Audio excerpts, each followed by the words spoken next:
Olá, aluno! Seja muito bem-vindo à disciplina de Fundamentos da Mecânica dos Solos. Eu sou a professora Amanda Cristone e a aula de hoje tem o tema de origem e propriedade do solo. Então aqui eu quero que você me acompanhe, a entender o processo de formação do solo, saber quais são as propriedades mais importantes desse solo. A gente vai aprender a medir alguns índices físicos que vão nos ajudar também a caracterizar o solo. O que é caracterização? É dar pra gente, mostrar pra gente exatamente do que o solo é composto. Então, se ele tem uma porção mais fina, como argila e silt, ou uma porção mais granular, como areia, pedregulho. E aí você vai começar a acompanhar, então, quais ensaios que são determinantes para essa caracterização do nosso solo, quais são as propriedades mais importantes, compactação, permeabilidade, como é que o solo se comporta frente a essas solicitações, principalmente porque nós estamos pensando em um solo sendo utilizado como material de apoio da nossa edificação. Então, antes, talvez você já tenha visto o solo como material de construção e agora a gente vai estar pensando em posicionar a nossa edificação em cima desse solo. E claro, as cargas de toda a edificação são transmitidas aos solos pelas fundações. E aí entra o estudo da mecânica dos solos. Como é que esse solo vai se comportar quando ele receber essa solicitação, certo? Eu sou engenheira civil, formada pela Universidade Estadual de Londrina e também tenho mestrado na área. E uma das vertentes aí do meu mestrado, o meu TCC, minha iniciação científica, foi dentro da área de mecânica dos solos. Então, espero que você me acompanhe aí e entenda desse mundo que eu gosto bastante e espero que eu consiga passar para você também essa minha paixão pela mecânica dos solos. Vamos ao quadro. Então, lembrando que o nosso solo, ele pode ser usado para material de construção, como eu disse para você. Mas o mais importante é que agora a gente vai começar a olhar para ele como suporte da nossa edificação. E é através desse suporte que a gente vai buscar a estabilidade. Porque uma vez que eu coloco a minha edificação em cima desse solo, eu quero que essa minha edificação fique estável, que as cargas que estão sendo transmitidas ao solo também se mantenham estáveis. E a gente precisa aí do auxílio das fundações, porque é através da fundação que nós vamos conseguir transmitir essa nossa carga, para o nosso solo. Então, lembrando lá, se eu tenho uma edificação, uma casinha pequena, eu tenho a minha laje mandando carga para a minha viga, que manda carga para o meu pilar e que quando chega aqui no solo, manda carga para a minha fundação. E é através dessa fundação é que eu vou transmitir toda a solicitação para o solo. Por isso a importância da estabilidade, tá? O solo, ele é proveniente da rocha, então você já estudou aí, geologia, então você sabe que nós temos lá as rochas magmáticas, as rochas metamórficas, e as rochas sedimentares. Essas três rochas podem dar origem ao solo. De que maneira? De maneira que essa rocha sofre uma erosão, então a gente cria aí sedimentos, que geralmente ficam no lugar, mas eles também podem ser transportados para outro lugar. Independente disso, uma vez que eu adjunto aí uma matéria orgânica nesse meu solo, nesse meu sedimento de rocha, eu tenho a criação de um solo, tá? E se ele permanecer no mesmo local da rocha de origem, ele é um solo residual. Se esse meu sedimento aqui foi transportado por algum meio, ou vento, ou água, para outro local, e aí nesse outro local eu tenho a incorporação da matéria orgânica, eu tenho a criação do solo transportado. Então, eu tenho um solo que tem propriedades diferentes da rocha, daquele mesmo local onde ele está, Geralmente, a rocha-mãe é diferente do solo que está ali em cima daquela rocha-mãe, no caso do solo transportado. Se eu estou falando do solo residual, eu tenho, então, o mesmo solo da rocha-mãe. Então, é muito importante que você entenda esse processo de formação, A gente precisa resgatar alguns conceitos aí da origem das rochas para que a gente entenda como é que, a partir delas, o solo é formado. Mas, basicamente, é isso. Pense que nessa disciplina você vai aprender como é que o solo vai ter a capacidade de suporte para a nossa edificação. Lá na frente, quando a gente pensar em projetar uma edificação para colocar nesse solo. Então, a gente precisa saber o quanto ele suporta, o quanto ele aguenta. E é isso que você vai ver aqui.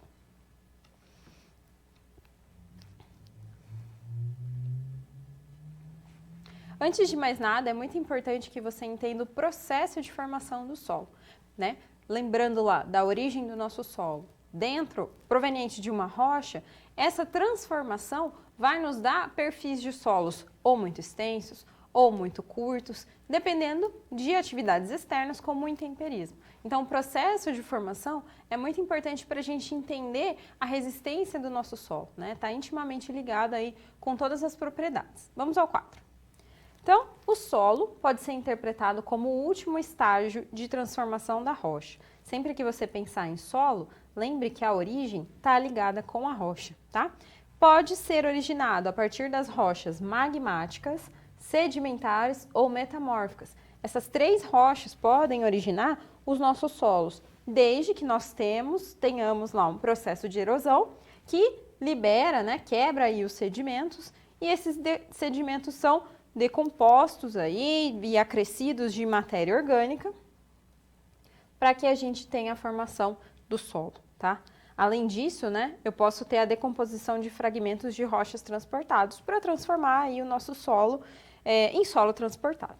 O relevo, ele exerce um papel muito importante na formação do solo, porque ele controla a dinâmica das águas e atua de maneira indireta sobre a temperatura e a radiação solar. Então, todos aqueles processos de intemperismo que eu citei, eles estão aqui intimamente ligados com o relevo, né? E aí, se eu tenho uma temperatura muito elevada, eu vou ter uma maior velocidade dos processos de degradação química. Além disso, uma maior decomposição da matéria orgânica. E quanto mais matéria orgânica eu tenho, mais solo eu consigo produzir a partir daquele sedimento de rocha, tá? Então, em climas tropicais, por exemplo, eu tenho uma tendência na formação de horizontes de solo espesso, porque eu tenho uma temperatura elevada, a minha decomposição da matéria orgânica vai ser maior, eu tenho ainda dentro do clima tropical mais chuva, né, que vai contribuindo aí para o intemperismo. E com isso o meu solo, ele consegue ter um perfil bem grandão. Então vamos supor que a nossa rocha está aqui, eu vou ter um perfil de solo que vai até aqui em cima. Mas qual a profundidade, professora, você está querendo dizer? Mais ou menos aí uns 30 metros ou mais. Então imagina, 30 metros de profundidade de solo é muito, né? Muito solo intemperizado. Já em regiões mais frias, essa tendência diminui gradativamente. Então se a gente for pegar um solo aqui do Brasil e comparar com um solo lá do Canadá, um solo lá da França, que está lá no hemisfério norte, eu vou ter um perfil mais curtinho. Então a minha rocha está aqui, né? Meu solo aqui em cima. E eu estou falando agora da ordem de 5 metros, 4 metros, tá? Então, eu escavo e logo já atinjo a rocha. Quando eu tenho uma taxa de precipitação elevada, eu tenho uma maior remoção dos produtos insolúveis e, com isso, também uma maior intensidade de intemperismo. Então, chuva, mais temperatura alta, tudo isso vai contribuindo para o solo intemperizar e construir essa camada aqui bem profunda, né? Um horizonte de solo bem espesso. Ainda entram dentro desse intemperismo, né, a atividade biológica, ou seja, as raízes das plantas e a ação dos organismos que vão modificar as condições dos substratos, que vai favorecer aí a alteração química e física. Então vai fazer com que o meu solo, que antes era uma argila com muita quantidade de ferro, comece aí a se modificar e comece a criar aí uma quantidade de silício, uma quantidade, né, de outro componente, por exemplo. E o tempo, ele regula a intensidade do intemperismo pela maior ou menor exposição do solo aos processos que vão propiciar a sua evolução. Então, teoricamente, eu vou ter um maior número de camadas de solo dentro do mesmo perfil. É aquele mesmo desenho que eu fiz anteriormente. Se eu tenho lá um solo de 30 metros, eu vou ter mais camadas diferentes, porque cada vez mais essas camadas vão ser expostas ao intemperismo. Vamos supor que primeiro eu só tinha essa camada número 1. Então, ela foi sendo exposta ao intemperismo e criou-se aí a camada 2. E assim por diante, até eu atingir as quantidades de camada aí dentro desses 30 metros. Como é que eu sei? Como é que eu tenho informação sobre essa camada? Através da caracterização. Então, aqui entra a importância, né, da mecânica dos solos. Eu só vou saber como que o meu solo é Se eu pegar esse solo, levar para laboratório, descobrir, fazer os ensaios, aí eu vou entender a sua composição. Bom, falando do intemperismo, ele é um conjunto de modificações que as rochas sofrem ao aflorarem na superfície terrestre, causando o enfraquecimento delas e o desenvolvimento de extensos e profundos perfis geológicos de solo. Então, quanto maior o meu intemperismo, né? Se ele for maior, eu vou ter também uma maior espessura aí de camada de solo. Espessura da camada de solo. Então, eu vou ter solos mais espessos, solos, né, perfis muito extensos.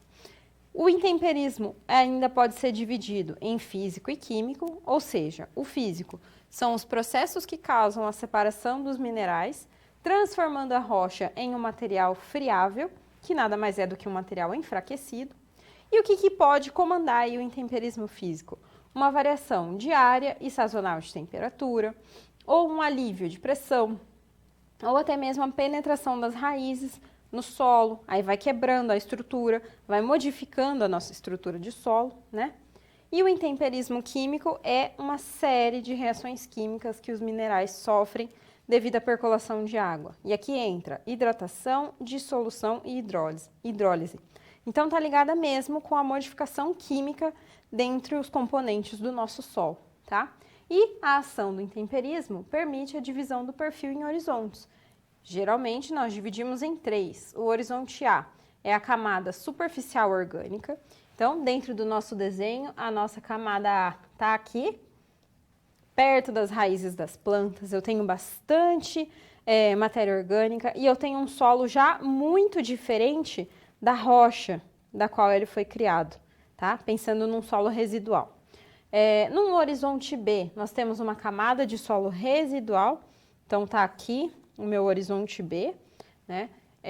Aqui eu já tenho um solo jovem ainda, eu tenho lá algumas, né, informações da rocha da qual ele foi criado, porém eu já tenho um intemperismo alto. E a rocha C é a rocha levemente alterada, o horizonte C, desculpa, é a rocha levemente alterada. Então tá aqui nesse processo. Lembrando que ele cresce de C para A, né? Se a gente estiver olhando desde o nível do terreno até a rocha, aí então vai A, B e C. Mas enfim, aqui no solo C eu tenho bastante característica da rocha ainda, né? O solo está sendo lá, tem muita característica parecida com a rocha. No horizonte B eu tenho um solo que ainda carrega essa característica da rocha, porém já bastante intemperizado. E no solo A, eu tenho um solo completamente intemperizado. A gente chama de solo maduro, inclusive, porque ele já viveu bastante, né? Já mudou as suas características, já adquiriu informações externas que fizessem ele se tornar diferente da rocha-mãe. Então, lembre-se sempre disso, de C para A. E quanto maior o intemperismo, maior vai ser esse meu horizonte, né? Mais horizontes eu vou ter.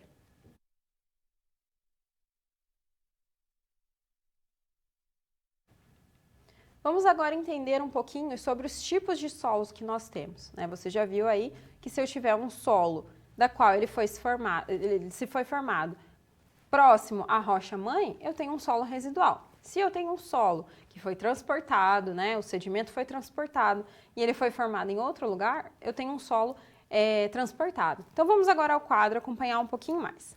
No solo residual, ele é a zona superficial formada por sedimentos e matéria orgânicas provenientes do mesmo local. É muito importante que você entenda isso, que o solo residual, ele tem muito característica, né, da rocha-mãe, ou seja, ele foi intemperizado, né, a rocha sofreu uma erosão, criou-se os sedimentos e o meu solo, que está aqui, tem as mesmas características da nossa rocha. Se eu tenho um solo residual jovem ou saprolítico, ele apresenta a mineralogia e as estruturas da rocha de origem. Aquela questão dos horizontes, né? Quanto mais próximo eu estou da minha rocha, eu ainda carrego ali, o solo ainda carrega bastante informação do local da onde ele foi intemperizado. Já quando eu tenho um solo residual maduro, eu tenho um solo que perdeu as características da rocha devido à maturidade. Ou seja, o intemperismo agiu, porém, né, agiu tanto que ele acabou se modificando. Seja o intemperismo físico, o intemperismo químico, enfim, qualquer intemperismo que tenha feito com que ele se perdesse aí, se modificasse da rocha mãe. O solo transportado é a zona superficial formada por sedimentos e também matéria orgânica proveniente de outro local. Então, novamente, eu tenho lá uma rocha, ela sofreu uma erosão, a gente criou ali, então, vários sedimentos e bateu um vento, levou esses sedimentos aqui para outro local. Então, eles vieram aqui, né? A gente veio e colocou um pouquinho de matéria orgânica. Eu tenho uma rocha 2 aqui, vou chamar de rocha 1. Então, eu tenho um sedimento que foi acrescido de matéria orgânica e lá no final eu vou ter uma rocha 2 com características do solo 1. Veja só que interessante. E não é somente o vento, né? Aqui eu dei o exemplo do vento, mas também eles podem ser transportados tanto pela gravidade quanto pela água. Veja só, se eles forem transportados pela gravidade, eles vão ser chamados de solo transportados coluvionares, ou seja, são formados por fragmentos de rocha e solo depositados ao longo dos taludes. Então, imagina que eu tenho lá uma encosta, né? Essa rocha aqui sofreu, os sedimentos rolaram aqui para baixo e eu acabei formando um novo solo aqui próximo, aqui rocha 2 e aqui rocha 1, em outro local, tá? Se eles forem transportados pela água, eles são chamados de solos transportados aluvionares, que são compostos por partículas finas a grosseiras. Por que finas a grosseiras? Porque a água, seja da correnteza de um rio ou de um lago, não consegue transportar partículas muito grossas, né? Partículas como um pedregulho, por exemplo. Talvez conseguiria se a gente tivesse uma enchente, né? Que daí é a força da correnteza maior, ou se a gente tivesse, sei lá, um tsunami, aí tudo bem. Mas um lago, um rio, um riacho, consegue transportar essas partículas mais finas, como argila e silt, por exemplo, tá? E os solos transportados pelo vento são chamados de solos eólicos. E aí, geralmente, eles apresentam grãos arredondados e bem selecionados. Por que arredondados? Porque conforme eles vão ali sendo levados pelo vento, né, se eles forem rolando aqui por cima do nosso nível do terreno, do nosso solo, eles vão como fala, a gente vai lapidando ali o grão. Então, ele vai ficando mais arredondado e melhor selecionado, certo? Então, nós temos esses 3 agentes transportadores aí dos nossos sedimentos, né, que vão ajudar a transformar o solo transportado. Ainda eu posso ter os argilominerais expansivos. Então, aqui a gente entra dentro de uma questão falando dos solos mais finos, ou seja, das argilas, né? Seria a porção mais fina aqui do nosso solo. Porção mais fina. E aí, geralmente, esses argilominerais expansivos têm características diferentes. Quando eu acrescento água nesse meu solo, ele pode aumentar de volume. E se eu reduzo essa água, seco, né? Tô lá numa seca, faz tempo que não chove, eles costumam reduzir o volume, como nessa imagem aqui. Então, se você mora próximo a uma região em que tem um solo mais argiloso, talvez você já tenha visto essa imagem. Essa imagem eu tirei na cidade de Londrina, tá? Então, se você estiver por aqui ou na região, você vai ver também a ocorrência desse tipo de solo. O que que acontece? Esse solo foi num dia bem seco, né? Essa foto foi num dia bem seco. Tá vendo que o solo tá todo quebrado em fragmentos? Por que que ele se quebrou? Porque ele reduziu tanto o volume que ele acabou se fragmentando, tá? Então, a gente costuma ver esses veios aí que acontecem principalmente em função dessa expansividade dos argilominerais. Agora, se eu pegasse esse mesmo solo dessa foto aqui, viesse e colocasse água, primeiro ele ia passar para aquele estágio um pouco mais de lama, né? Ele ia primeiro pegar essa água, se transformar ali em uma lama, até que eu ia acrescentar tanta água que eu não ia nem conseguir formar esse solo, moldar esse solo. Ele ia virar aquela coisa bem líquida. Então, isso acontece geralmente em solos argilosos, né? Se eu reduzo a água, ele também reduz ali o seu volume acaba se fragmentando, mas do contrário, se eu coloco água, ele aumenta o volume e acaba se tornando até meio lama, né? A gente costuma chamar de lama, um solo bem líquido. Geralmente acontece em solos da região ali que possuem solos argilosos, certo? Então, grave bem, né? Os solos residuais, vou reforçar mais uma vez, eles são formados no mesmo local da rocha de origem. Então, a rocha sofreu uma erosão, criou-se os sedimentos, acresceu a matéria orgânica e eles ficaram ali paradinhos no mesmo local. Então, eles são solos residuais, com os diferentes tipos de horizontes, né? A, B e C em função da quantidade do intemperismo, né? Do tanto que o intemperismo agiu. Agora, um solo transportado, tinha uma rocha que sofreu erosão, criou sedimentos, foi transportado para algum lugar, seja pela água, pelo vento ou pela gravidade, né? E aí eles se formaram e são solos com origens diferentes daquela rocha da qual eles estão depositados.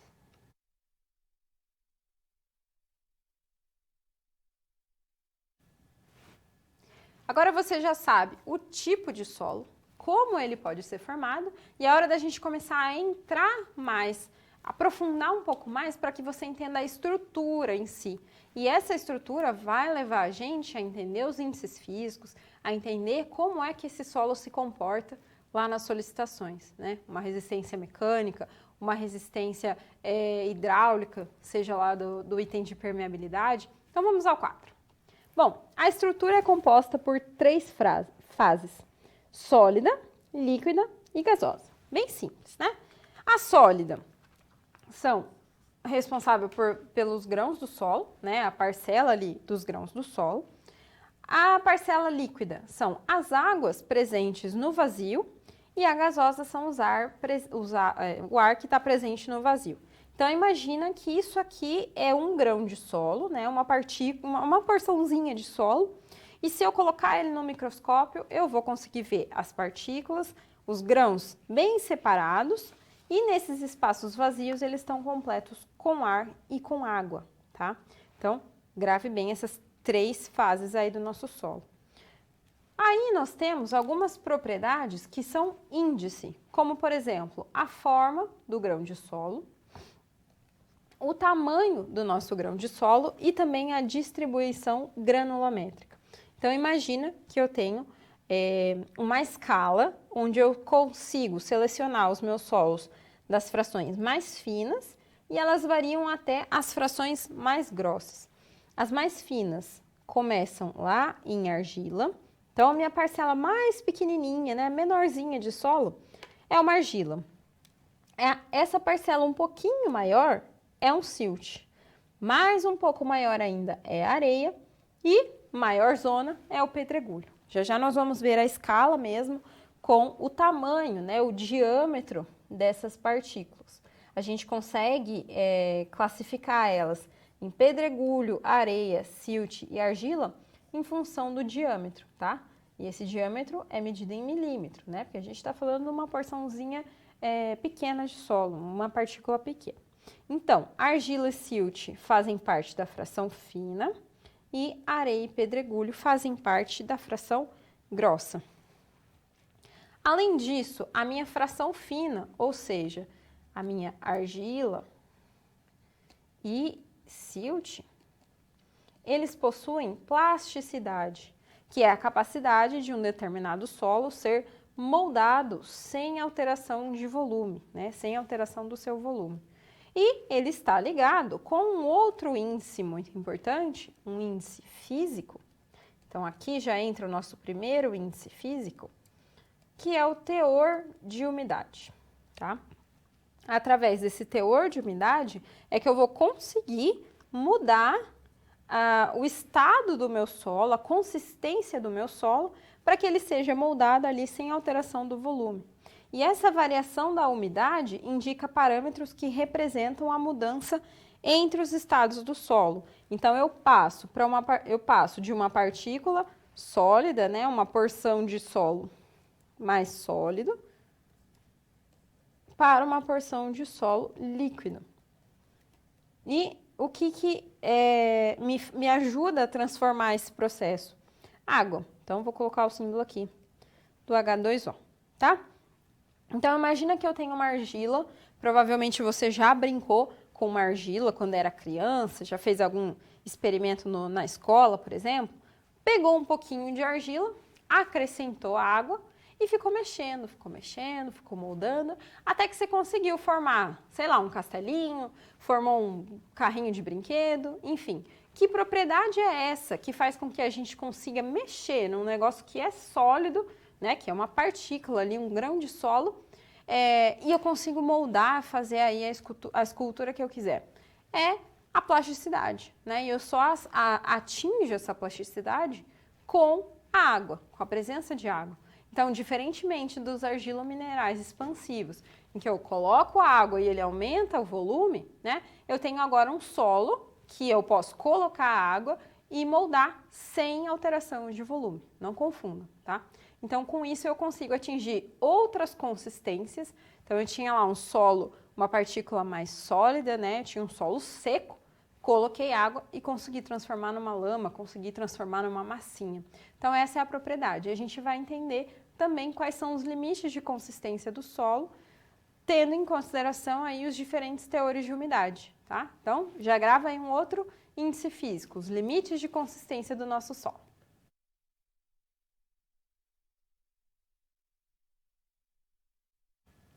Vamos agora resolver uma situação, um problema, que vai nos ajudar a entender a formação do solo. Vamos ao quadro. Bom, imagina que você foi contratado para auxiliar na elaboração do projeto básico da contenção de uma série de encostas naturais que oferecem risco à população local. Então, imagina que uma encosta natural é quando você tem lá um talude, né? Então, imagina que você tem um monte de casinha aqui em cima, tá?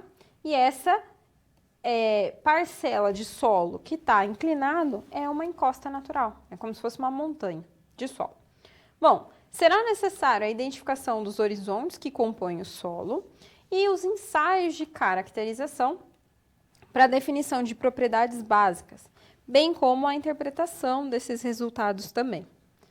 Então, na sua atividade dentro da empresa, você precisa apresentar um relatório técnico definindo os horizontes de solo residual, né, que são existentes na frente de intemperismo, de 3 encostas oriundas de basalto, granito e quartzito.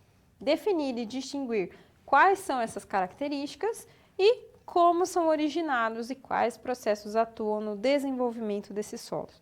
Então, você tem 3 solos diferentes, né, um solo de basalto, um solo granito e um solo quartzito.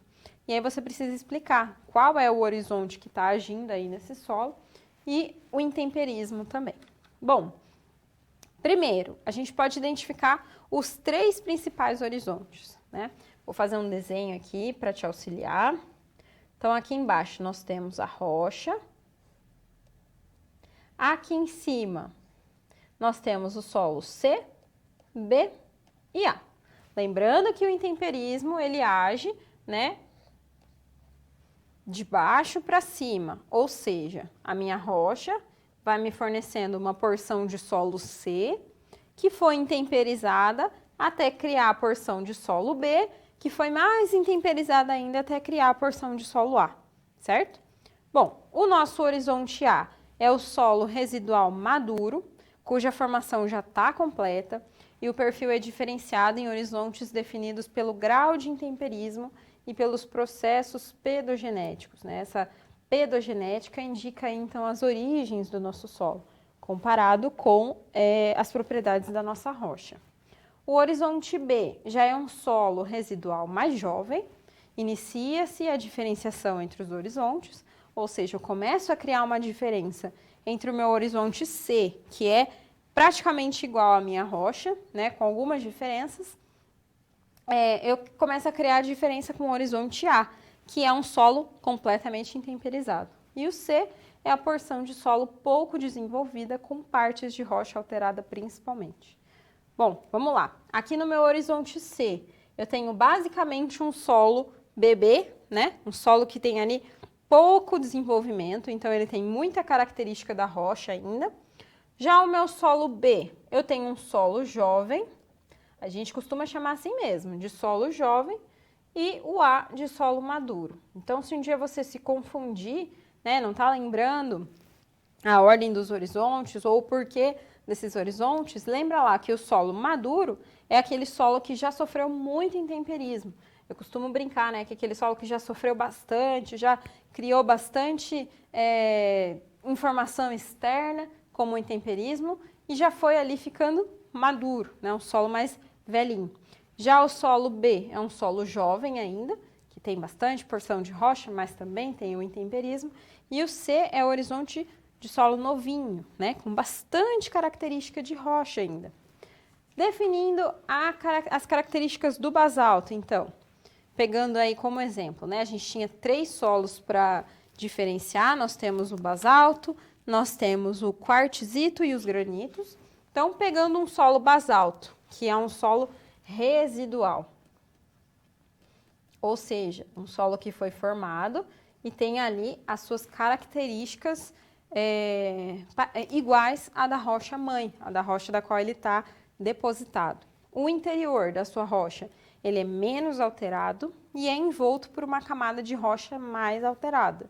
E eu tenho os 3 tipos de horizonte, por ser um solo residual. Então, no solo A, ele mantém as propriedades do horizonte B, né, em termos de cor e granulometria, porém, sem estruturas preservadas. O horizonte B, ele é mais espesso em relação ao horizonte de rocha alterada, bastante argilosa e deforma-se fácil ao ser comprimida, de coloração vermelho escuro.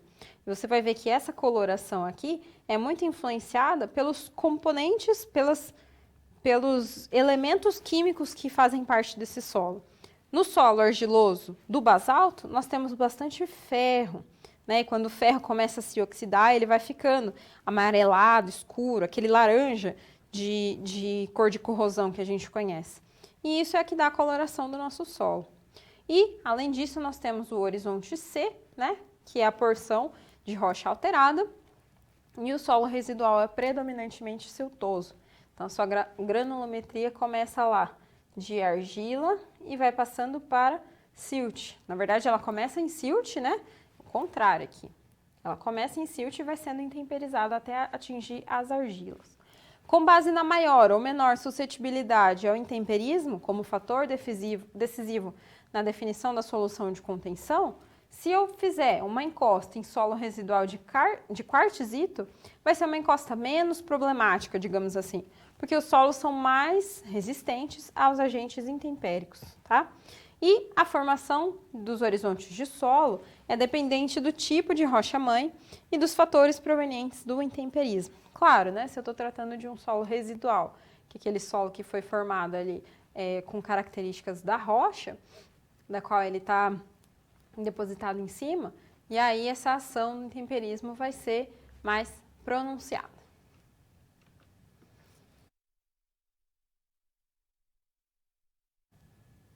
Agora eu vou deixar um momento de interação aqui, para que você me mande suas dúvidas, né? Ficou com alguma dúvida ao longo do que foi visto até agora? Ou você tem alguma coisa a acrescentar? Já fez um ensaio de laboratório? Já trabalhou com isso, né? Ou lá na sua obra que você faz estágio, você já constatou alguma coisa diferente? Manda para mim que a gente conversa e em seguida eu volto para responder e para trocar as ideias aqui.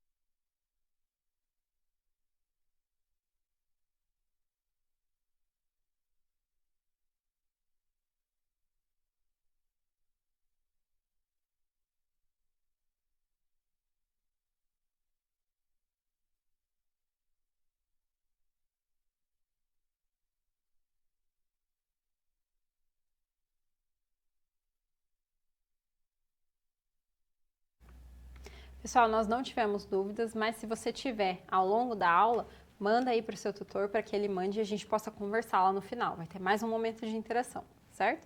Bom, já que nesse tempo nós temos um pouquinho de espaço para conversar, eu vou te contar, eu quero que você pense aí comigo sobre a localidade do solo. Então, eu falei para você que eu tirei aquela foto lá do solo seco, né, todo quebradiço, aqui na cidade de Londrina, que é a cidade em que eu moro. Mas será que lá numa cidade litorânea ou lá numa cidade do Nordeste, o solo é o mesmo daqui? Pensa sobre isso. Aqui eu tenho um determinado tipo de rocha, né? E eu tenho um intemperismo que age. Por exemplo, aqui chove bastante no verão, aqui o inverno é bem seco. E imagina que lá no Nordeste, o verão é bem úmido, né? Eu tenho uma temperatura maior, uma temperatura bastante elevada, diferentemente do que acontece aqui no Sul. Então, pensa que esses fatores levam o nosso solo ao intemperismo, certo? E aí o intemperismo, de repente, lá do Nordeste ou de Cuiabá, por exemplo, que é bastante calor também, é um pouco mais intenso, né? O temperismo físico, por exemplo, um pouco mais intenso. E aí ele pode modificar mais as propriedades do solo. Mas já que eu estou falando lá de uma região litorânea, sei lá, pensar aí numa cidade litorânea da Bahia, por exemplo, o solo ele tem características mais arenosas, né? Lá na praia, geralmente, a gente encontra areia, né? Então, começa por aí. A diferença de granulometria do meu solo, né? Eu tenho um solo mais arenoso, diferentemente daqui que eu tenho um solo mais argiloso. E isso, acreditem ou não, isso vai influenciar toda a minha intenção aí de projeto e estabilidade do meu solo. Então, aqui eu tenho um solo, por ser argiloso, ele apresenta maior coesão, que você vai ver ao longo dessa disciplina, que a coesão é mais ou menos a cimentação que acontece entre uma partícula e outra. Lembra lá da nossa estrutura do solo, em que eu tinha as partículas sólidas, né? Ar e água? Então, entre as partículas sólidas, eu tenho mais ou menos uma cola, vou chamar assim, que é a coesão, que faz com que as partículas fiquem presas umas às outras, certo? E aí eu consigo ter um solo um pouco mais estável, né? Pensando nesse sentido. Claro que se eu tiver um solo argilo-mineral expansivo, ele pode ter essa redução aí de volume, mas pensando em um solo que não tenha isso, ele vai ser um pouquinho mais estável, porque eu tenho mais coesão. Estável em que sentido? Se eu tenho lá uma encosta natural, como da situação problema, eu vou e escavo um pedaço, né? Tiro uma parte ali daquele solo. O que acontece? Ele não vai desmoronar, porque a coesão vai segurar uma partícula na outra. Pode ser que ela segure até um determinado ponto, mas, né, enquanto ela ainda está segurando, o nosso solo está estável. Agora, se eu for tentar fazer isso com uma areia, pensa só, você na praia, pegando uma porção de areia na mão assim, você não sente as partículas de solo, né? Não sente aqueles pedacinhos? A cada pedacinho daquilo é um grãozinho de areia. Então, ele não apresenta coesão. Tanto é que a gente consegue separar, né? A gente chama até de solo granular por isso, porque eles têm ali um monte de granuladinho, basicamente, que separa uma partícula da outra. E se eu for tentar escavar uma porção de solo dessa, uma encosta natural argilosa dessa, eu vou ter menos estabilidade, tá? Então, cada vez que você for fazer um projeto, que você for fazer uma caracterização de solo em laboratório, em campo, se atentem a isso. Solos de diferentes cidades são diferentes. E por isso que cada obra, cada projeto que envolva a mecânica do solo a mecânica dos solos é também completamente diferente. Não dá para a gente generalizar, tá? Então, uma vez que você sabe isso, você vai ficar mais atento na hora de projetar, certo?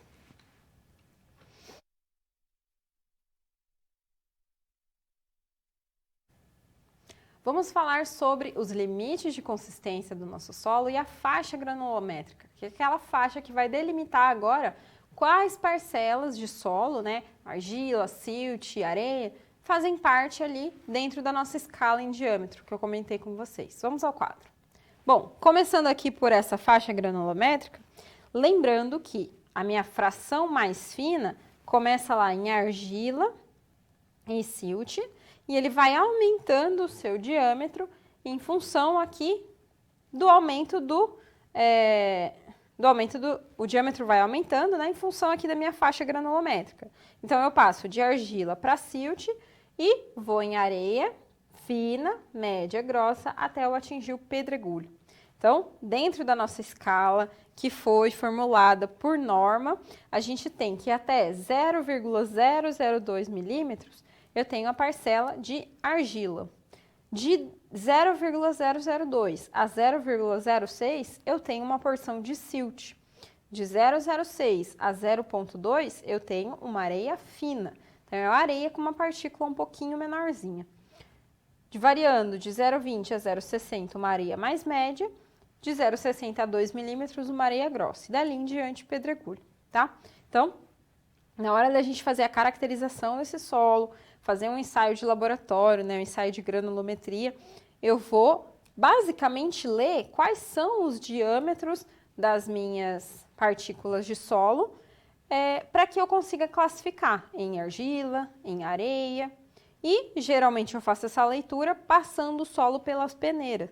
Então, eu tenho uma peneira com uma abertura de 0,60, vamos pensar aqui, de 0,60 milímetros. Tudo que passar por essa peneira, ela vai estar aqui nessa faixa. Então, vai ser areia grossa, vai ser nessa faixa aqui, ó, areia média, fina, silt e argila. Por quê? Porque esse é meu espaço de 0,6 milímetros e o solo que ficar preso dentro dessa peneira, ele tem uma partícula maior, entendeu? Então, se eu tenho um pedregulho aqui de 2 milímetros, ele não passa pela peneira. Mas uma argila e o silt vão tudo aqui embora, porque eles são pequenininhos e passam por esse diâmetro, tá? Então, lá em laboratório, você vai entender como que funciona esse ensaio e vai ver que é assim que a gente consegue diferenciar essa faixa granulométrica. A classificação do solo, ela varia em função da sua granulometria, né? E ela é dada pela porcentagem de material presente. A maior quantidade corresponde ao primeiro nome e assim por diante. Quer ver um exemplo? Ó, fiz lá em laboratório um ensaio em que eu tenho 38% de argila, 21% de silt, 17% de areia fina, 12% de areia média, 8% de areia grossa e 4% de pedregulho. Toda a soma dessas porcentagens tem que ser 100%, certo? Tenho lá 100% do meu solo que eu passei nas peneiras ou fiz a sedimentação para descobrir essas porcentagens. Bom, em primeiro lugar, eu preciso somar todas as parcelas de areia. Então, eu tenho 8 mais 12, 20, mais 17, 37%. Primeiro de tudo, eu somo as parcelas de areia, 37%. Daí, eu comparo com as demais. Ó, 38% de argila é a minha maior porcentagem. Então, o meu solo é argila. A minha segunda maior porcentagem, areia. Então, argila arenosa. As duas porcentagens maiores já basta, mas ainda tem gente que gosta de colocar argila, arenosa, siltosa, que é a minha terceira maior porcentagem, tá? Mas não precisa, as duas primeiras maiores já definem o nosso tipo de solo. Lembre-se, somar primeiras porções de areia, somar a minha porção de areia e depois comparar com as demais porcentagens. Bom, e os limites de consistência do meu solo vão ser a relação entre a quantidade de água em um solo e os seus estados de consistência. Lembra daquela história da gente colocar um pouquinho de água no solo e ver a plasticidade, né? Ver o quanto que a gente consegue moldar desse solo? É aqui que entra, então, essa conversa. Então, eu tenho lá um solo que pode apresentar limite de liquidez e um que pode apresentar limite de plasticidade. No meu limite de liquidez, eu consigo medir o menor teor de umidade para que o solo, né, se torne fluido, como uma lama bem líquida. Então, eu vou acrescentar água no meu solo para mudar as propriedades até que ele vire uma lama bem líquida. Já no meu limite de plasticidade, eu vou ter um teor de umidade que caracteriza ele no estado plástico, cuja redução desse teor altera para o estado semissólido. Então, agora eu faço basicamente o caminho inverso. E como é que eu faço ele transformar em uma lama bem líquida? Eu acrescento água. Se eu quero ter um solo um pouco mais plástico e ele está todo molhadão lá, eu vou e coloco um pouquinho de solo, tá? Então, eu vou mudando aí essas propriedades secos e molhados, né? Para que eu consiga atingir a plasticidade dele. E aí tem um negócio que se chama índice de plasticidade. É um item que caracteriza o comportamento plástico ou não de um solo, né, um parâmetro geotécnico, que é medido pela subtração do limite de liquidez do limite de plasticidade.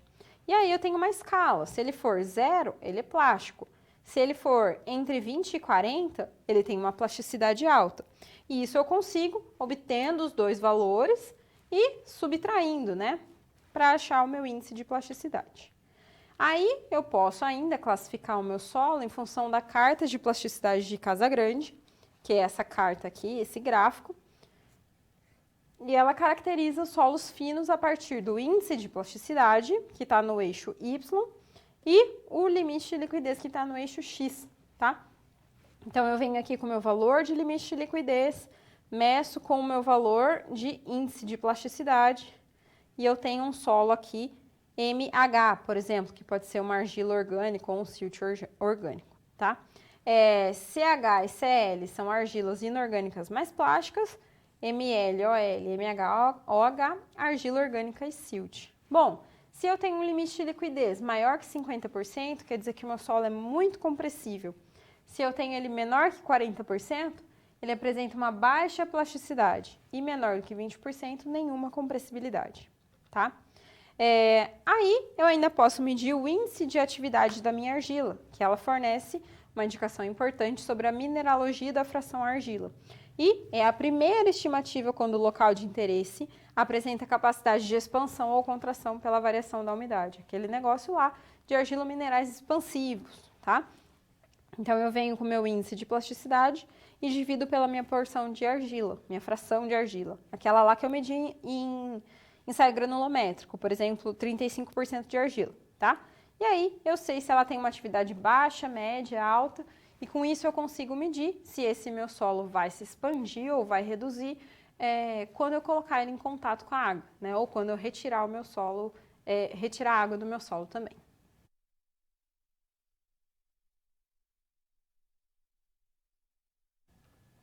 Vamos resolver uma situação problema que agora vai nos ajudar a entender os limites de consistência do nosso solo. Bom, um dos coordenadores lá da sua empresa propõe a utilização do solo, que vai ser removido durante a contenção, para fazer a estabilização da parte mais baixa da nossa encosta.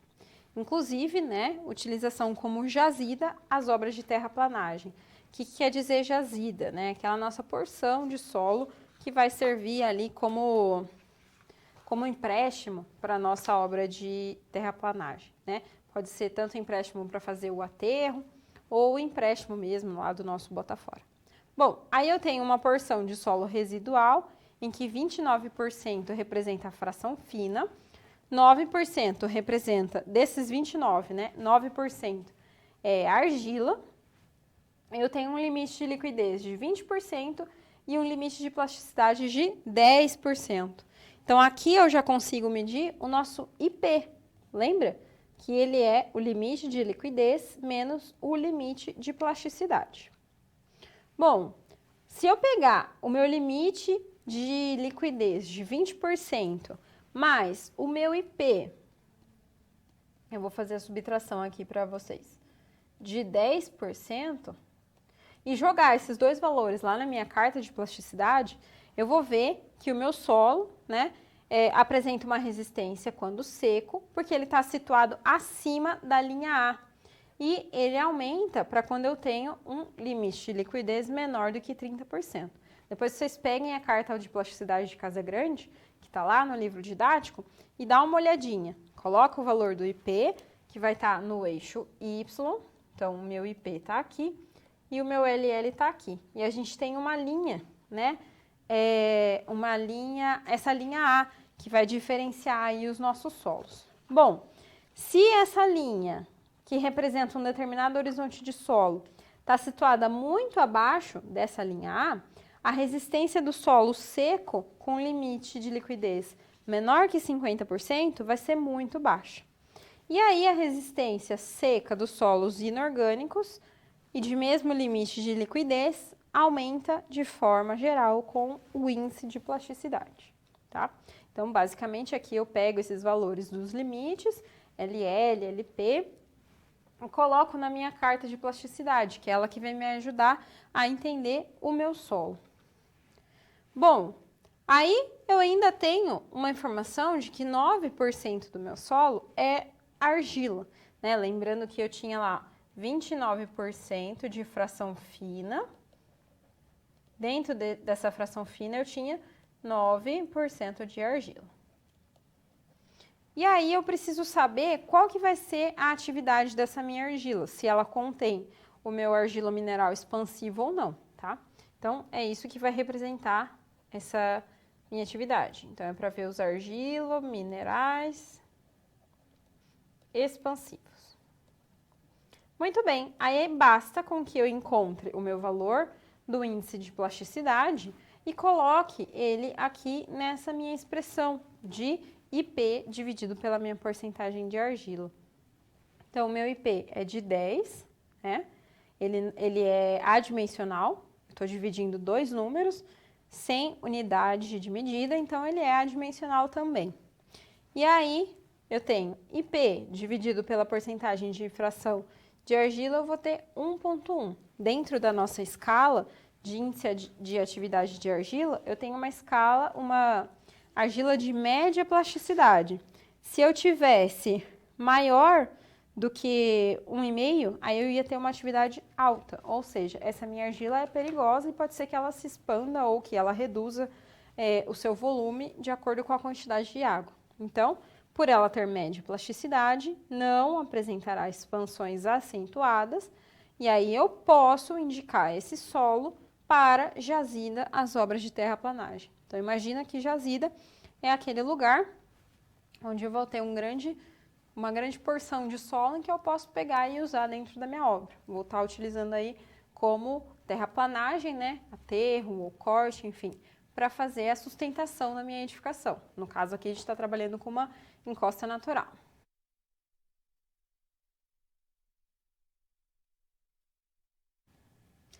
Vamos entender e conhecer um pouquinho mais sobre a nossa análise granulométrica. Lembrando que a granulometria do nosso solo é a análise do tamanho dos grãos de solo. Que análise, né? Qual o tamanho do grão de solo?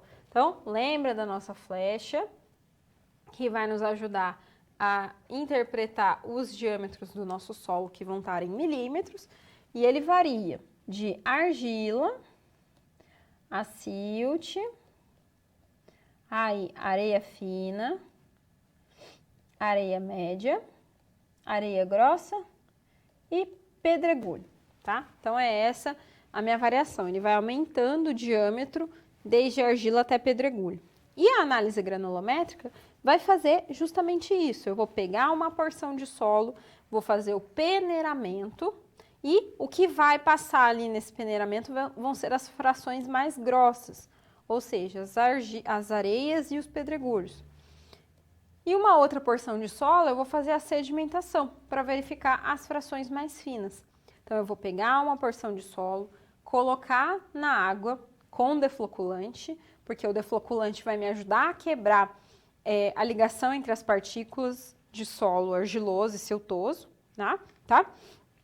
E aí eu vou deixar essa minha solução de água e solo descansar por 24 horas, até que as minhas partículas mais finas vão começar a sedimentar e aí elas vão se depositar aqui no fundo da minha proveta, né? Que é essa foto aqui que está representando para vocês, beleza?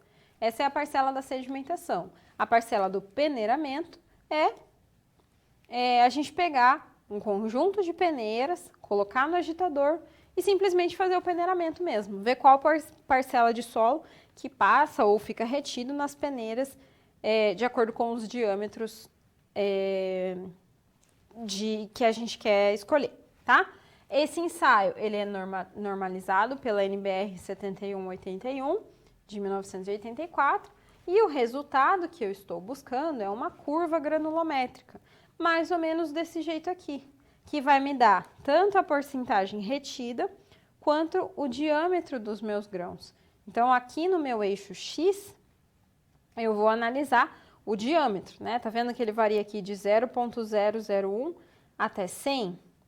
E no meu eixo Y, eu posso ter tanto a porcentagem retida quanto a porcentagem que passa. Elas são complementares, digamos assim. Se passou, ó, vamos analisar esse ponto que está aqui, ó. Se passou 5% na nossa peneira, quer dizer que 95% ficou retido aqui lá no nosso solo, beleza? São complementares.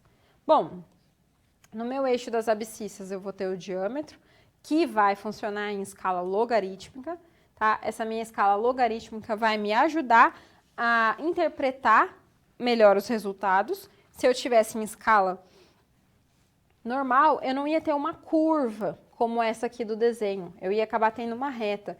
E aí eu não ia conseguir identificar quais são os valores, os diâmetros correspondentes.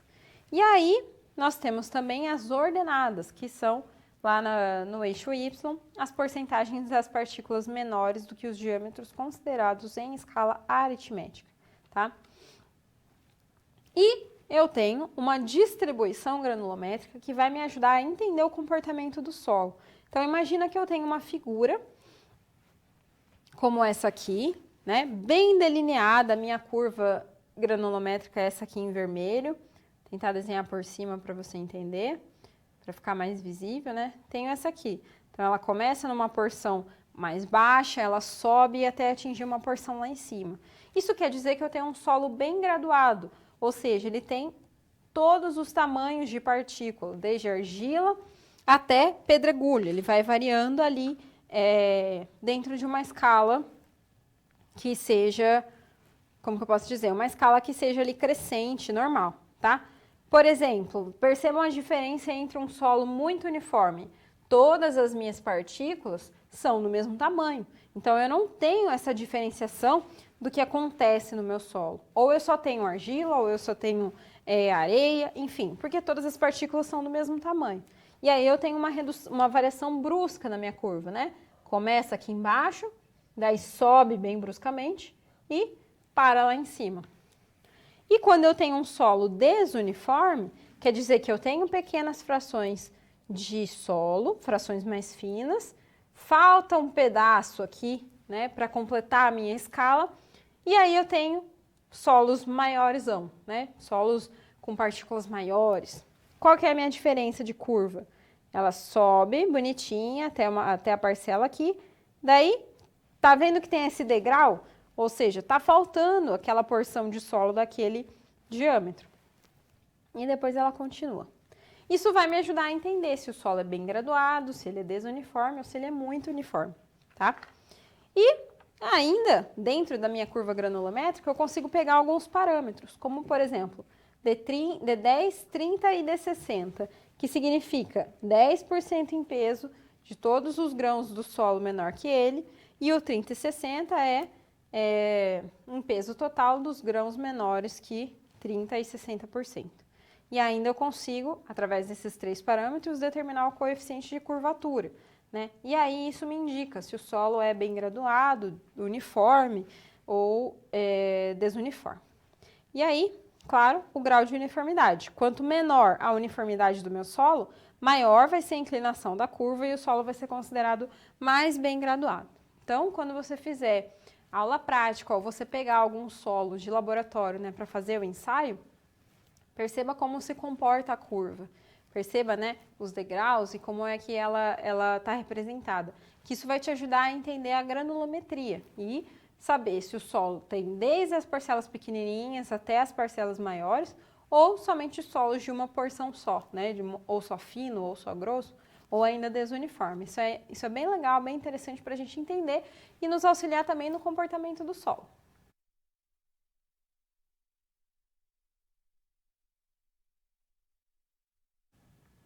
Eu ainda posso fazer a análise visual tátil do meu solo, tá? Essa análise visual tátil vai me ajudar a entender como é que é a coloração do solo, a textura, se o solo tem cheiro, e se ele tiver cheiro eu vou estar lembrando lá da matéria orgânica.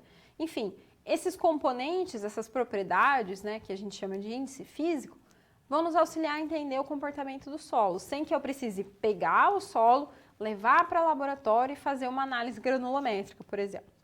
Então, vamos ao quadro. Então, a minha análise visual tátil vai me mostrar cor, odor, umidade ou ainda consistência do meu solo, né? A cor vai me ajudar a identificar solos de mesma origem geológica ou se existe presença de matéria orgânica. Imagina só como é um solo com presença de matéria orgânica. É um solo mais escurinho, é um solo como, por exemplo, de um pântano, né? Mais escuro, com bastante presença de matéria orgânica. Bom, o odor auxilia na identificação de solo orgânico ou na presença de produtos químicos também. Se eu quero saber se está tendo vazamento próximo a uma região, eu posso fazer a análise visual tátil. A umidade, ela vai identificar o estado de plasticidade do meu solo e a consistência vai ser indicada para desagregar os solos finos. Ainda eu posso ter o grau de cimentação, a forma e a angulosidade. O grau de cimentação vai ser a facilidade de desagregar em função da junção das partículas. Então, imagina que eu tenho esses 5 solos diferentes aí que estão representados nessa figura. Eu vou pegar um pouquinho deles e eu vou simplesmente fazer essa análise mesmo. Visual, eu vou olhar para eles. Ó, olhando esses 5 solos, eu já consigo descobrir cores diferentes. E cor, vocês viram que está relacionado com os elementos químicos presentes no solo, certo? E aí eu vou fazer a análise tátil também, ou seja, pegar um pouquinho na mão e mexer nesse solo. Não pode ter medo de sujar a mão nessa hora aqui, tá? Então, vou mexer nesse solo e vou entender se ele tem arestas, se ele tem uma forma mais plana, mais alongada, né, ou plana alongada. E isso vai me ajudar a entender se é um solo arenoso, se é um solo argiloso, né? Principalmente em função também do grau de cimentação, que vai estar relacionado com a coesão que está presente no meu solo, certo? Bom, e falando um pouquinho dos ensaios que vão me ajudar a entender os limites de consistência, começando pelo limite de liquidez, ele vai ser o menor teor de umidade necessário para que o solo flua, ou seja, para que ele fique fluido, né, como uma lama bem líquida. Eu vou fazer esse ensaio a partir do aparelho de Casa Grande. Então, eu vou pegar uma porção de solo, como está aqui, vou colocar um pouquinho de água, vou deixar ele homogêneo, vou completar o meu solo aqui dentro, né, dessa minha concha. E, imagina que aqui a gente tem solo. E vou girar essa manivela aqui, para eu ir contando os golpes, para que esse meu solo se reparta aqui no meio. Então, eu vou pegar esse meu cinzel, né? Vou passar ele ali no meio, antes de eu começar a dar os golpes. E quando eu começar a girar a manivela, eu vou contar quantos golpes vai ser necessário para o solo da parte esquerda se juntar com o da parte direita, tá? E aí, o meu limite de liquidez vai ser medido em teor de umidade, para que a minha ranhura, que eu fiz ali no solo com o cinzel, fecha com pelo menos 25 golpes. Então, imagina que eu tenho que fazer no mínimo 5 pontos de ensaio, ó, como está representado aqui, para que eu tenha uma reta bem definida, para que eu vá e procure qual que é o teor de umidade para 25 golpes. Então, projeto isso aqui lá no eixo, até chegar na minha curva, na minha reta, e depois pego aqui o meu eixo Y. Esse 30% vai ser o meu limite de liquidez, tá? Lembrando, para 25 golpes. E eu ainda posso medir o limite de plasticidade.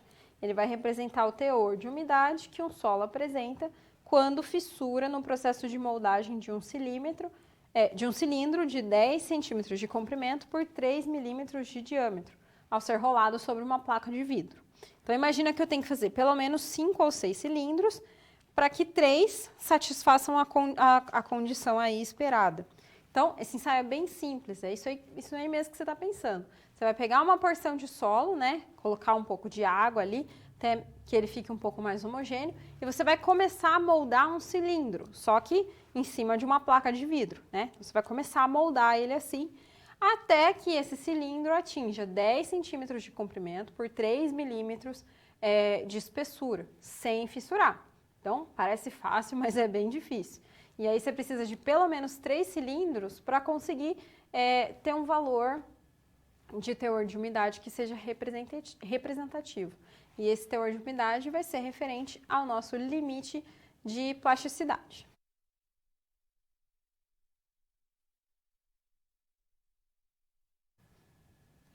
Vamos agora resolver uma situação, problema, né? Para fechar aí os conteúdos vistos na aula de hoje, linkando aí com a análise granulométrica e os limites de consistência. Então, foram coletadas amostras de solo residual da encosta, da qual você está trabalhando, e a descrição tátil visual indicou que o solo é silto arenoso. Como é que eu descobri isso? Eu peguei um pouquinho de solo, mexi, né? Fiquei ali brincando, acresci um pouco de água, vi a cor, vi a textura, até descobrir que ele é silto arenoso. Os resultados foram enviados a 2 laboratórios distintos, que nós vamos chamar aqui de A e B, e o laboratório A realizou uma análise granulométrica, enquanto o laboratório B fez os limites de consistência. Lá na nossa granulometria, a gente obteve o resultado 55% de argila, 32% de silt, 3% de areia fina, 6% de areia média, 3% de areia grossa e 1% de pedregulho. E o laboratório B nos deu que os limites de consistência são 30% para o limite de consistência, limite de liquidez 38%, e aí o LP e o IP disseram que o solo é não plástico, ou seja, classificou como sendo não plástico. O seu superior estranhou o conjunto de resultados e questionou a qualidade dos ensaios, né? Bem como a possibilidade das normas vigentes para realizar esses ensaios não terem sido obedecidas. E diante disso, ele pede que você avalie os resultados e tente identificar o problema se tiver, também apresentando as soluções aí para as falhas que foram observadas. Bom, então imagina que no ensaio lá de análise granulométrica não houve nenhum problema. Vamos partir desse princípio, né? Que lá no campo também, dentro da coleta ou no armazenamento ou envio do laboratório, não tivemos problemas com isso. Então, o laboratório A nos deu essa granulometria, e se a gente for analisar com o da análise visual tátil, a gente tinha um solo silto arenoso. Isso aqui é da análise visual tátil. E a granulometria nos deu, primeiro, vamos somar ali a areia, né? 3%, mais 6, temos 9, mais 3, 12. Então, 12% de areia. A minha maior porcentagem é a argila, a minha segunda maior, silt. Então, eu tenho um solo argilo-siltoso, determinado pelas frações, né, de argila e silt. A quantidade de areia e pedregulho é bem pequena. Então, essa classificação de silto arenoso aqui já ficou contestável, certo? Bom, lá no laboratório B, nós tínhamos um limite de consistência, né, de 30%, limite de liquidez 38% e não tínhamos valor nem de LP e nem de IP. Estava falando que não era plástico. Se o meu LC foi determinado, que é o meu limite de consistência, apesar do solo ser considerado não plástico, quer dizer que tem alguma coisa errada, tá? Que a gente conseguiria medir esse limite tendo um valor de LP e IP, né? Ou seja, tendo um solo plástico. Então, primeira hipótese, o LC foi determinado por alguma desconfiança do laboratório quanto ao resultado de IP, né? Sei lá, fez o IP, descobriu que não tinha, que o solo não era plástico, mas entregou o resultado mesmo assim. E a segunda hipótese é de que o valor de LC pode estar equivocado se o valor de IP estiver correto, ou seja, ou uma saída ou outra. E aí, o que você faz nesse caso, né? Como que você vai chegar para o seu superior e falar para ele, olha, tem alguma coisa errada, a gente precisa rever esses resultados. Acho que a primeira saída que eu, por exemplo, ia fazer, se eu estivesse liderando aí essa obra, seria ligar para o laboratório e pedir uma explicação, né? Pedir para que eles me mostrassem como foi feito o ensaio, por exemplo, ou perguntassem qual norma que eles seguiram, para que eu pudesse entender e acompanhar um pouquinho melhor, né? Compreender aí o que foi feito. Ou, se ainda assim, eles me mostrando os valores, né? Ainda eu desconfiasse, eu ia pedir para refazer em outro laboratório. Então, se atentem muito a isso também. Geralmente, os lugares onde a gente leva os nossos solos para fazer ensaios, a gente precisa confiar né, na análise, no ensaio, se está seguindo norma ou não. Porque isso vai ser o principal para nos auxiliar a entender o comportamento do solo, né? E é em cima desse comportamento do solo que a gente vai projetar a nossa obra, a nossa edificação. Então, se você não confia no seu laboratório ou você não entendeu o resultado, não concorda com o resultado, investiga um pouco mais. Tenta pagar um outro ensaio, fazer em outro laboratório, tenta ter uma segunda opinião aí. Mais ou menos igual quando a gente vai no médico, né? Houve um diagnóstico, a gente está lá meio desconfiado, vai em outro médico para ver, para entender, ver se está tudo bem. A gente tem que fazer isso com o nosso solo também, tá? Porque se a gente colocar a nossa edificação lá em cima desse solo e essa edificação apresentar algum problema, depois o cliente vem e reclama, e aí a culpa é sua, né? Você é o responsável por isso. Então, muita atenção também, tá? Na hora de investigar o solo, para que lá na sua edificação você não tenha nenhum problema de fundação, de estabilidade e faça um projeto bem bonito.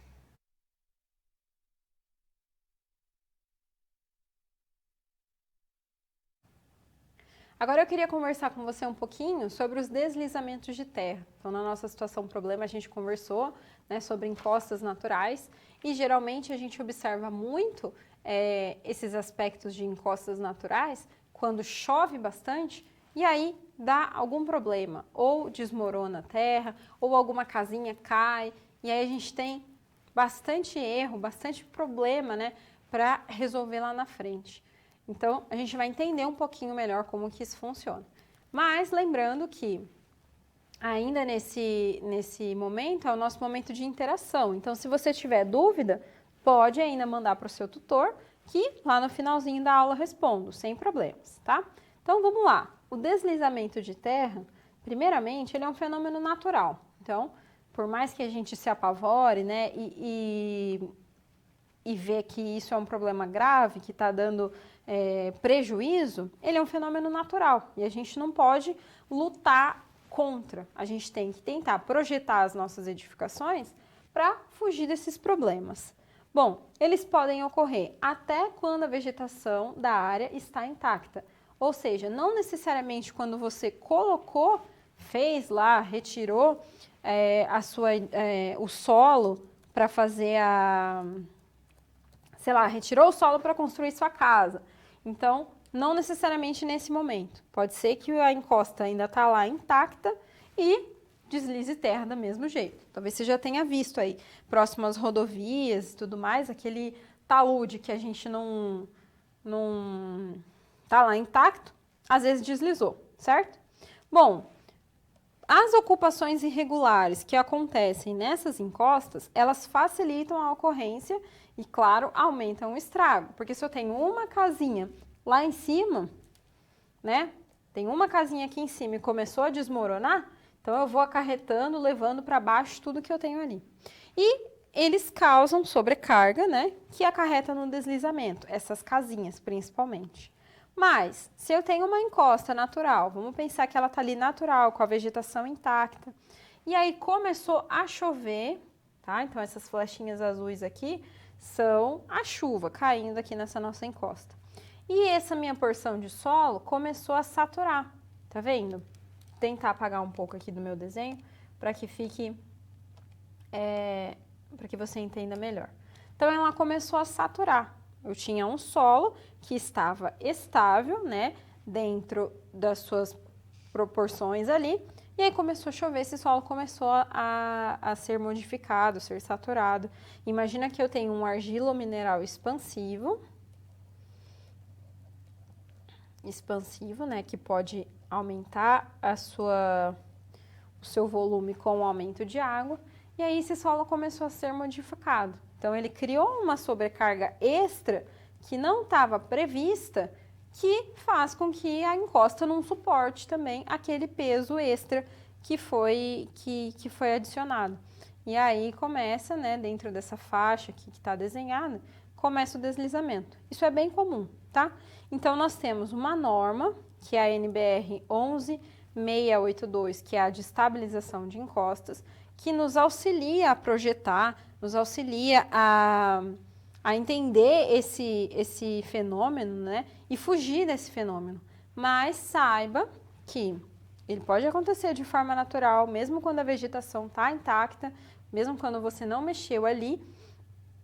E claro, se você colocar uma casinha, né, colocar uma população ali, criar um bairro nessas encostas, você pode começar a ter problemas maiores. Então, lembra das propriedades que a gente viu ao longo dessa aula, dos argilominerais expansivos, né, que podem aumentar de volume e podem acarretar no deslizamento, ou simplesmente na sobrecarga extra que a água, né, o solo saturado, vai nos acrescentar dentro dessa encosta.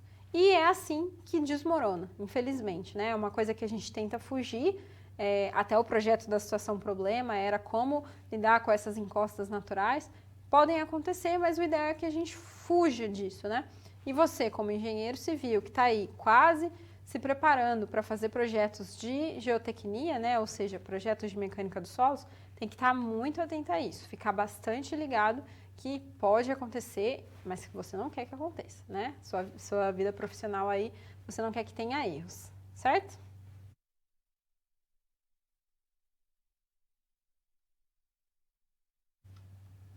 Bom, agora vamos recapitular os assuntos vistos ao longo da aula, certo? Vamos ao quadro. Primeiramente, nós vimos sobre a formação do solo, né?